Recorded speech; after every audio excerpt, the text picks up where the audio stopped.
Bonjour à tous, on va faire un point ensemble sur deux notions pas évidentes, c'est la notion de réciproque ou de conséquence d'un théorème. Alors en quatrième, vous commencez par voir le premier théorème important, c'est le théorème de Pythagore. Le théorème de Pythagore, il s'énonce de la façon suivante: si un triangle ABC est rectangle en A, alors on a l'égalité BC au carré égale BA au carré plus AC au carré.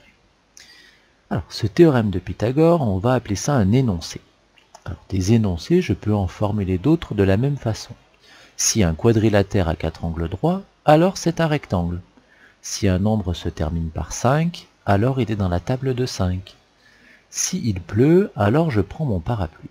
Donc voilà mes énoncés. Pour former une réciproque, il faut tout simplement reprendre notre formulation avec si, alors, et on inverse les deux éléments qui sont là. Alors les éléments en orange, on appelle ça des hypothèses. Donc en orange, j'ai l'hypothèse.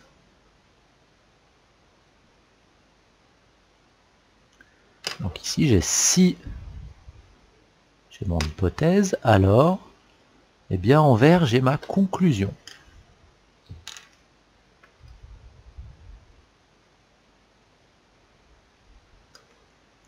Eh bien, pour la réciproque, on va inverser la conclusion avec l'hypothèse. Donc quelque part, c'est comme si j'avais si conclusion, alors hypothèse.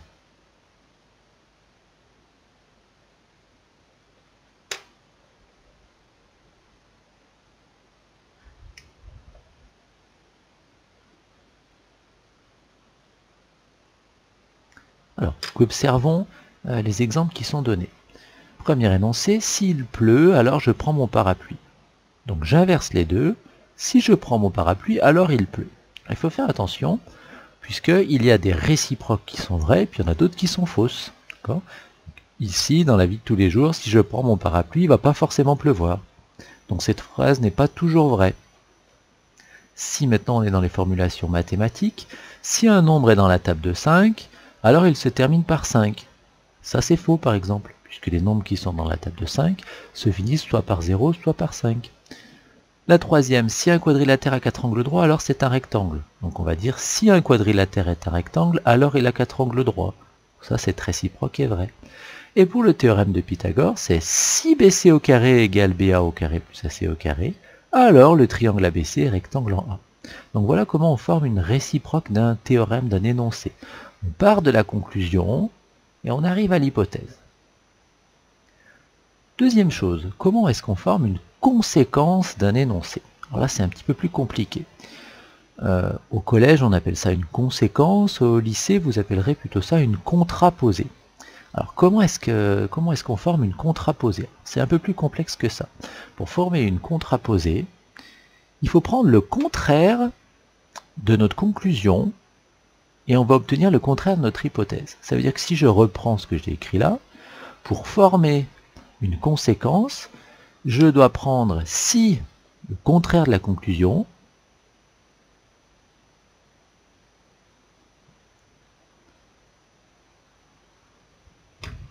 alors j'obtiendrai la phrase contraire à l'hypothèse.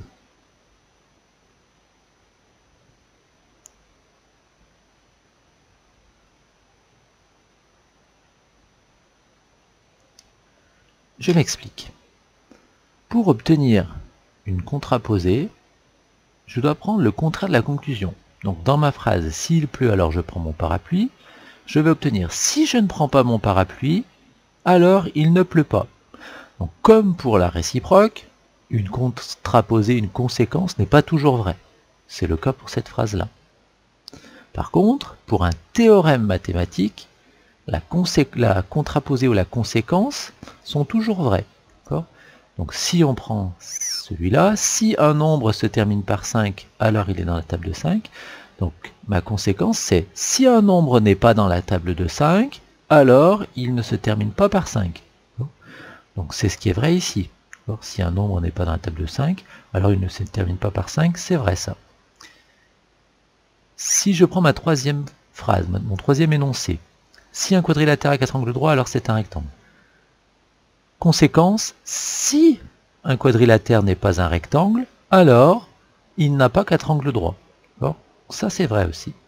Et au niveau de notre théorème de Pythagore, c'est si BC au carré est différent de BA au carré plus AC au carré, alors le triangle ne sera pas rectangle.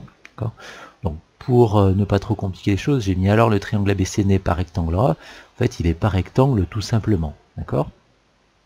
Donc pour former une conséquence, on prend le contraire de la conclusion de notre énoncé et on obtient le contraire de notre hypothèse. Ça c'est un petit peu complexe. Ce qu'il faut surtout retenir au niveau du théorème de Pythagore, c'est lorsque vous voulez prouver qu'un triangle n'est pas rectangle, il faut absolument utiliser la conséquence. Ce n'est pas la réciproque. Mathématiquement, ça serait faux de dire que c'est la réciproque qui permet de prouver qu'un triangle n'est pas rectangle. Donc, le théorème permet de calculer une longueur, la réciproque permet de prouver qu'un triangle est rectangle, et la conséquence, ou contraposée au lycée, permettra de prouver qu'un triangle n'est pas rectangle.